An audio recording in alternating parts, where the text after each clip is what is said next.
Yes, we can end tuberculosis, led by countries and powered by people. Hello everyone, a very warm welcome to the esteemed judges and the viewers. I am Simran, a BSc nursing student from District Mandi. Have you ever wondered why, in an era of advanced medicines, a curable disease still claims over 1.5 million lives globally every year? India alone carries 28% of the world's tuberculosis burden. But here in Himachal Pradesh, we are writing a different story. We are leading a change by testing 4 times more people than the national average. As we approach to the World's Tuberculosis Day 2026, we are not just looking at a date on a calendar, we are looking at a deadline to make our beautiful Himachal Pradesh the first tuberculosis free state in India. Himachal Pradesh faces a very unique geographical challenge. From the bustling industrial belts of Solan to the high altitude terrains of Lahore and Spiti, tuberculosis doesn't discriminate. Even in my home district Mandi, we have recently managed over 2055 tuberculosis cases. In Himachal Pradesh, Mandi is leading by an example. In Mandi, 81 gram panchayats has been declared tuberculosis free, and in all over the Himachal Pradesh, 723 gram panchayats have been declared tuberculosis free as in September 2024. This success is rooted in the National Tuberculosis Elimination Program pillars of early detection. But a mountain state with tough terrain and isolated villages can really defeat an airborne bacteria? The answer is yes, we can. And it starts with us, the nursing community, providing the right care. But it truly succeeds when every citizen of Himachal Pradesh joins the fight. Because ending tuberculosis is not only a medical mission, in fact, a people's movement. And being a nursing student, it is our duty to turn medical knowledge into community's action. India is charging towards a tuberculosis free milestone, and our very own Choti Kashi district Mandi in Himachal Pradesh is spearheading the mission. In 2025, Himachal Pradesh has secured a statewide Nikshay benchmark of 14,500 cases. While Kangra carried the highest burden of 3,040 cases, Mandi still remained at the forefront with the decisive target of 1,970 cases. As we are moving through 2026, we are not just meeting targets, we are ensuring that not a single patient should be left behind. In Himachal Pradesh, we have moved through traditional microscopy and now we are utilizing CBNAAT cartridge-based nucleic acid amplification test and TrueNet machines to diagnose tuberculosis and drug resistance in patients. And rather than waiting for days, we are getting results in just 2 days. And this speed is what is called a lifesaver.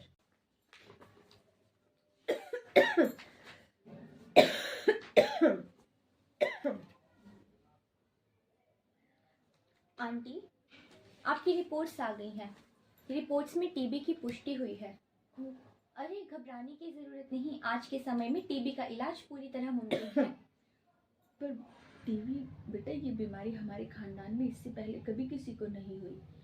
मुझे कैसे हो गई? लगता है किसी की बुरी नज़र लग गई है मुझे। मंदिर में जाके झाड़ फूंक करवानी पड़ेगी या फिर कोई अनुष्ठान करवाऊं? अरे नहीं आंटी, आपकी श्रद्धा अपनी जगह बिल्कुल ठीक है, लेकिन टीबी कोई जादू टोना या श्राप नहीं है। टीबी एक माइकोबैक्टीरियम नामक बैक्टीरिया से होने वाली बीमारी है। मंदिर जाकर आपको मन की शांति तो मिलेगी, लेकिन आपके फेफड़ों में फैल रहे कीटाणु वो तो दवाइयों से ही मरेंगे ना। याद रखिए, आप जितना जल्दी अपनी दवाइयाँ शुरू करेंगी उतनी जल्दी ठीक होंगी, और झाड़ फूंक के चक्कर में देरी करना हानिकारक हो सकता है। याद रखिए, दवाइयाँ ही सबसे बड़ी दुआ है। लोग क्या कहेंगे? हमारे खानदान में इससे पहले कभी किसी को ये बीमारी नहीं हुई। दवाइयाँ तो मैं ले लूँगी, पर इसकी दवाइयाँ बहुत महंगी होंगी ना, और हम इन दवाइयों का खर्चा कैसे उठाएंगे? आंटी, आपको टीबी को छिपाना नहीं है, उसे हराना है। पिछड़ी हुई सोच ही सबसे बड़ी बीमारी है। और रही बात आपके खर्चे की, आपको एक पैसा देने की जरूरत नहीं। सरकार टीबी के मरीजों को मुफ्त दवाइयों और इलाज दे रही है। अच्छा, ये देखिए निक्षय पोर्टल, मैंने यहाँ आपकी जानकारी डाल दी है। अब सरकार आपकी दवाइयों पर और आपकी सेहत पर खुद निगरानी रखेगी और यह पूरी तरह गोपनीय है। अरे वाह, ये तो बड़ी अच्छी बात है। दवाई तो मैं ले लूँगी, पर मुझे ना बहुत कमज़ोरी सी महसूस हो रही है। और मुझे क्या अपने खाने पीने में कोई बदलाव करने होंगे? हाँ आंटी, अब दवाइयाँ भी तो तभी असर करेंगी ना जब शरीर में ताकत होगी। इसके लिए आपको प्रोटीन से भरपूर पदार्थ खाने चाहिए, जैसे कि दूध, दही, पनीर और दालें। दालों में बहुत मात्रा में प्रोटीन होती है, जैसे कि काले चने और सोयाबीन। और ताज़ी फल और सब्जियां खाइए। फल और सब्जियाँ, इन सब में तो बहुत खर्चा आएगा बेटा। और आजकल आपको पता है ये फल और सब्जियाँ बहुत महंगी हुई हैं। अरे आंटी, आपको पैसों की चिंता करने की कोई ज़रूरत नहीं है। मैंने अभी आपकी एंट्री करी ना निक्षय पोर्टल ऐप में, तो सरकार निक्षय पोषण योजना के तहत आपको हर महीने 1,000 रुपये डायरेक्ट आपके बैंक खाते में देगी। ये पैसा केवल और केवल आपके खर्चे के लिए ही है। अभी मैं आपकी इसमें एंट्री करती हूँ। हो सकता है अगले हफ्ते तक आपको पहली किश्त भी आ जाए। चलो ये सब तो ठीक है, पर मेरे परिवार में मेरे पोते पोतियाँ और परिवार के और लोग भी तो रहते हैं। क्या मुझे उन सब से अलग रहना पड़ेगा? अरे आराम से।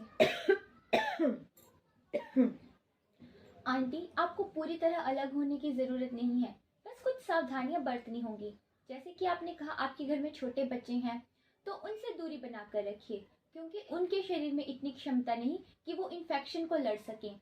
बाकी आपको पूरी तरह से अलग होने की ज़रूरत नहीं है। इसी तरह खांसते समय और छींकते समय मुंह पर रुमाल का इस्तेमाल करिए और खुले कमरे में बैठिए। खिड़कियां खुली रखिए ताकि कमरे में ताज़ी हवा आती रहे और धूप की वजह से जो कीटाणु होंगे वो भी मर जाएंगे। और खाना खाने से पहले और बाद में हाथ धोएं कम से कम 1 मिनट तक। और हम आपके घर के भी सभी सदस्यों की स्क्रीनिंग करेंगे। अगर उनमें इन्फेक्शन मिलता है तो हम उनका भी इलाज शुरू कर देंगे। चलो ये सब तो ठीक है, लेकिन आज न सही कल को अगर किसी को कोई बीमारी हो गई तो? आंटी, इसकी चिंता मत कीजिए। आप ध्यान रखिए, अगर आपके परिवार में किसी को भी 2 हफ्ते से ज़्यादा खांसी दिखाई दे, शाम के समय हल्का बुखार आए, या फिर रात के समय पसीना आए, या फिर अचानक से उनका वजन घट जाए, तो आप मुझे बताने में देरी ना करें, मुझे तुरंत बताइए। हम उनका भी स्पूटम टेस्ट करेंगे या फिर ट्रू नेट मशीन की सहायता से टेस्ट करेंगे। और अगर उनमें हमें बीमारी के लक्षण दिखाई दिए या इन्फेक्शन आता है तो हम उनका इलाज भी शुरू कर देंगे। ठीक है, अब मैं ध्यान रखूंगी। अगर मेरे परिवार में किसी को जरा भी खांसी हुई तो मैं उसे तुरंत अस्पताल ले आऊंगी। ये हुई ना बात, क्योंकि हमारे जिला को, राज्य को और पूर्णतः देश को टीबी मुक्त बनाने में केवल डॉक्टर और नर्स ही नहीं, हमें आप लोगों के योगदान की जरूरत है। Society's biggest hurdle isn't the medicine, it's the social stigma. But tuberculosis is a curable infection and not a social curse. It shouldn't divide us, it should unite us in care. By choosing support over stigma, we can break that chain. And as a future nursing workers, it is our duty to lead that change. Our journey from the wards of hospitals to the doorstep of community has one clear goal. We are not just nursing students, we are the shield against tuberculosis. And to end tuberculosis by 2026 is our promise to the families of Himachal Pradesh. Team ready? Ready.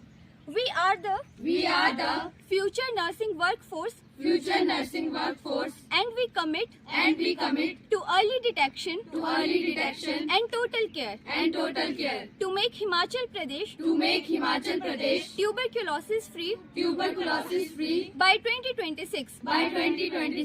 TB हारेगा, देश जीतेगा। TB मुक्त हिमाचल प्रदेश।